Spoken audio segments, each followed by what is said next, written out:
Di tengah polemik yang kian memanas ditambah lagi aksi unjuk rasa, Ponpes Al Zaitun justru membuka pendaftaran santri baru untuk tahun ajaran 2023. Disebutkan pendaftar mencapai ribuan. Dikutip dari tribunjabar.id pada Selasa 27 Juni, di balik isu miring dugaan ajaran sesat Al Zaitun, Ponpes yang dipimpin oleh Panji Gumilang itu tetap membuka pendaftaran santri baru.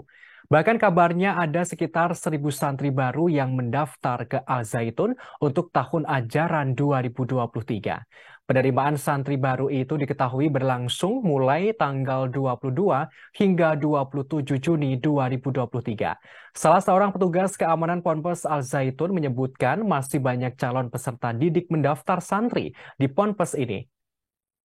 Kendati begitu, tribuncirebon.com tidak bisa mengakses ke dalam Ponpes Al Zaitun untuk melihat proses penerimaan santri baru. Jika hendak masuk, petugas meminta agar berkirim surat terlebih dahulu. Hal ini sebagai tanda izin diperbolehkannya masuk lingkungan Ponpes.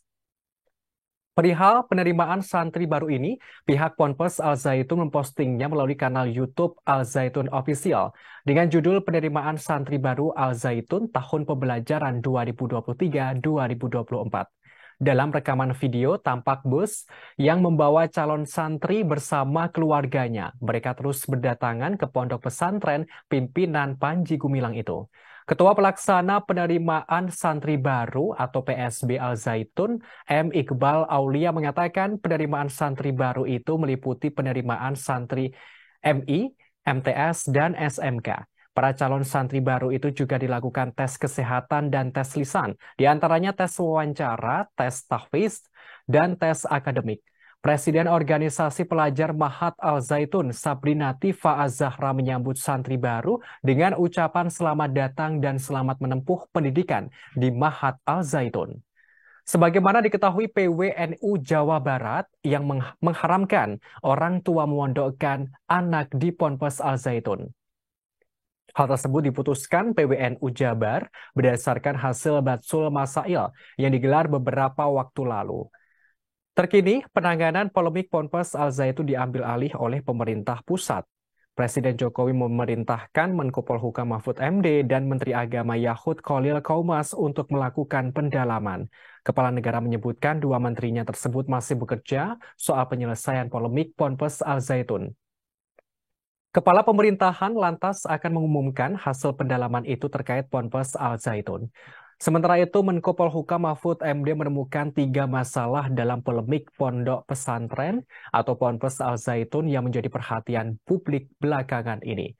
Hal tersebut setelah Gubernur Jawa Barat Ridwan Kamil melaporkan perkembangan investigasi tim lapangan kepada Mahfud MD di kantor Kemenko Polhukam pada Sabtu 24 Juni. Masalah pertama adalah terdapat dugaan unsur pidana terhadap perorangan dalam polemik Ponpes tersebut.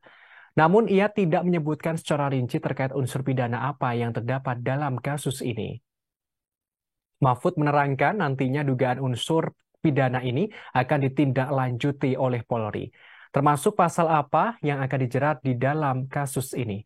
Kemudian masalah kedua adalah masalah pelanggaran administrasi yang dilakukan oleh Yayasan Pendidikan Islam yang menaungi Ponpes Al Zaitun. Menko Polhukam menjelaskan masalah kedua ini akan dilakukan tindakan administrasi. Terakhir, Mahfud menyebut Ponpes Al Zaitun juga diduga telah menyebabkan gangguan ketertiban dalam masyarakat. Masalah ini kemudian diserahkan Mahfud kepada Forkopimda Jawa Barat. Menteri Mahfud menuturkan masalah ketiga ini akan ditindak oleh Gubernur Jawa Barat, Kabinda, Polda, Kesbang, TNI di Jawa Barat. Hal ini untuk menjaga kondisivitas, ketertiban sosial, dan keamanan. Di samping itu, sebagaimana informasi sebelumnya, Majelis Ulama Indonesia atau MUI sempat ditolak pimpinan Ponpes Al Zaitun, Panji Gumilang, pada tim investigasi. Kendati begitu, MUI akan terus mengusut tuntas dugaan penyimpangan keagamaan di Ponpes tersebut. Bahkan MUI memberi peringatan Ponpes Al Zaitun bisa bernasib sama dengan Gavatar. Hal ini dijelaskan oleh Ketua MUI Bidang Pengkajian dan Penelitian, Prof. Utang Ranuwijaya. Ia menyayangkan sikap yang tidak proaktif yang ditunjukkan Panji Gumilang. Prof. Utang menyebutkan sikap tak kooperatif Panji mengingatkan MUI saat melakukan investigasi penyimpangan keagamaan seperti yang dilakukan oleh Gavatar. Ia mengatakan padahal tim investigasi MUI hanya ingin bertemu dengan Panji Gumilang. Hal ini untuk meminta klarifikasi atas apa yang sudah beredar terkait dengan penyimpangan keagamaan di Ponpes Al Zaitun. Meski begitu, tim investigasi dari MUI telah menemukan sejumlah data dan akan mengolah data tersebut sedalam mungkin. MUI akan mencoba bertemu kembali dengan Panji Gumilang di kantor MUI Pusat. Data yang sudah ditemukan ini akan dilaporkan terlebih dahulu kepada Komisi Fatwa dan Dewan Pimpinan MUI. Data penyimpangan termasuk soal keagamaan, fikih, dan akhlak, serta data lapangan. Sebelumnya pada Jumat 23 Juni Panji Gumilang mendatangi Gedung Sate Bandung, Jawa Barat. Tetapi pada momen tersebut Panji Gumilang menolak bertemu dengan tim investigasi lapangan dari MUI Pusat. Terkait Gavatar, diketahui pada Januari 2016 silam, kelompok Gavatar dinyatakan MUI aliran sesat dan menyesatkan. Kala itu sejumlah orang di berbagai daerah dikabarkan menghilang pasca bergabungnya dengan kelompok Gavatar. Mereka berasal dari PNS, dokter, mahasiswa, hingga masyarakat biasa.